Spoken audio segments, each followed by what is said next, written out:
So today, lads, we're going to be talking about what I believe is one of the more interesting things we have seen in training camp from the Indiana Fever. And it is about Sophie Cunningham, because Sophie Cunningham looks to be playing, just like in Phoenix, everywhere. Everywhere. If you guys look at the clip, she's playing the 2, she's playing the 3. It's funny, Lexi Brown, when she was on a podcast, was talking about it, and she was like, oh, it's going to be good seeing Sophie Cunningham with the Fever being able to play her actual position. And it appears that Sophie Cunningham's actual position is anywhere on the floor. Because if you guys did not see yesterday, on bench team, Sophie Cunningham played the 1. Sophie was playing the 1 for bench team the entire time. So, obviously, there are a bit more clips now of this, and if you're looking with bench team playing, is this the game or is it a drill?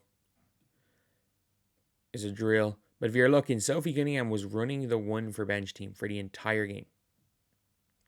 Caitlin Clark was running the 1. So even when Colson was on the floor, from what we saw, Caitlin Clark was playing the 1, which is nice. And one thing is, again, with their motion offense now, is that this shot is going to be open for Caitlin.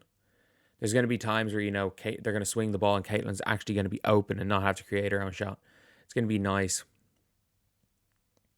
It is going to be nice, but exclusively, pretty much, Sophie was playing the 1 for bench team. And you see, obviously, in a timeout late in the game with Sophie Cunningham directing traffic. So you can see that is potentially where she's going to end up playing for a bit. One thing about Sophie Cunningham, she's always going to bring the energy.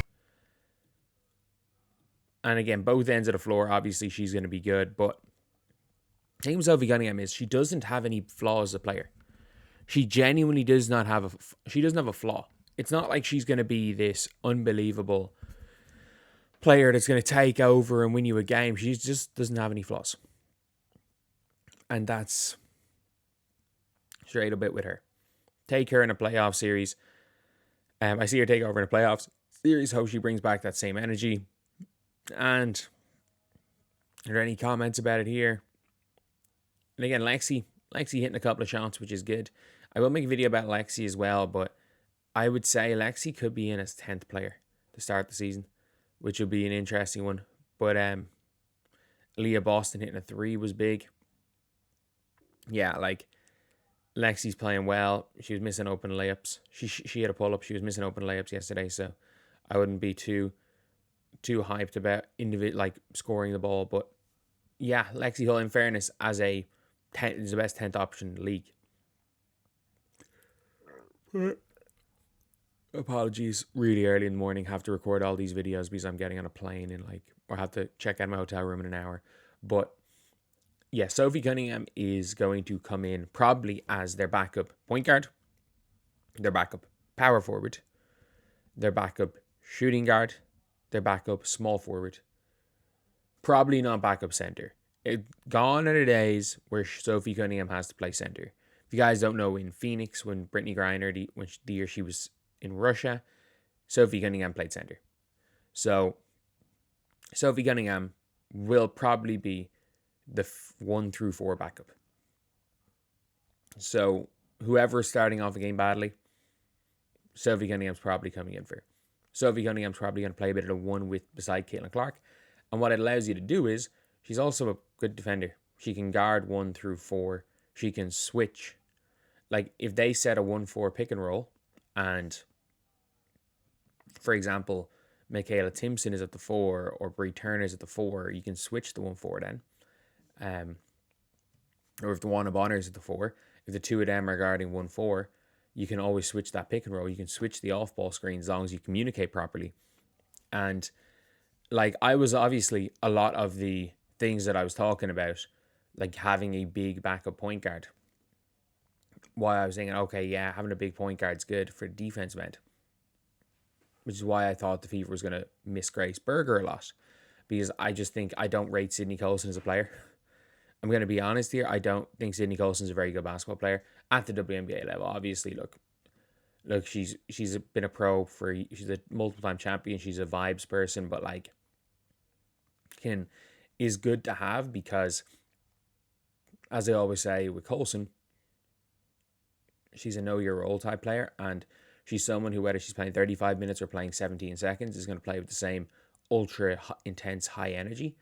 So when it comes to that, she's still not a bad player to have in a team, but I just thought in terms of fit on the court, it was going to be a problem. But if Sophie's your backup point guard, yeah, there's no real issues with Coulson being there. There isn't. So it's going to be an interesting one this season to see what happens. And it is probably going to be first off the bench no matter what. Unless Aaliyah's in foul trouble. But yeah, she's honestly going to be that top tier Swiss Army knife. And that would be an interesting position to see. And you can now see why they traded Nalyssa Smith in the 8th pick for a Swiss Army knife that's going to do anything. And to be fair, I'm sorry, the 8th pick was Sanaya Rivers. And they just had to get off Nalyssa Smith.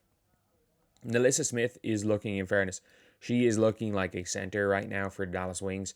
It'll be interesting to see in the season if Nalyssa Smith has put on good bulk or bad bulk, because she's built like a center now.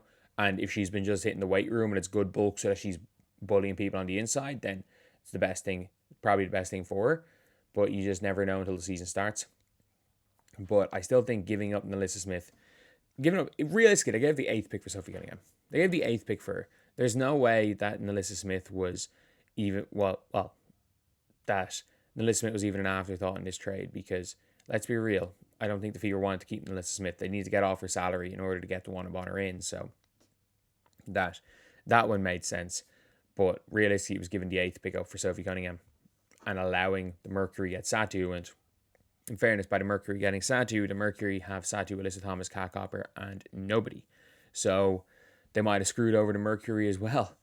But yeah, it's going to be a really interesting one to start season, and I am looking forward. It is Tuesday, first game is Saturday, so it's going to be interesting seeing more and more clips, seeing what is happening, seeing all the moves that teams are going to be making, the moves that players, the individual things players are going to be doing, and just overall what is going to be happening with teams in the WNBA. So anyway, yeah, let me know what you guys think in the comment section below. Do you guys think, she's just going to play the same role as Lexi, or do you guys think she's going to be playing kind of a little bit of everywhere, meaning Lexi Hull can actually come in as that backup small forward or backup two guard, rather than, Sophie Cunningham monopolizing her quote-unquote actual position and leaving Lexi sitting on the end of the bench? But anyway, that's the video. I'll see you guys.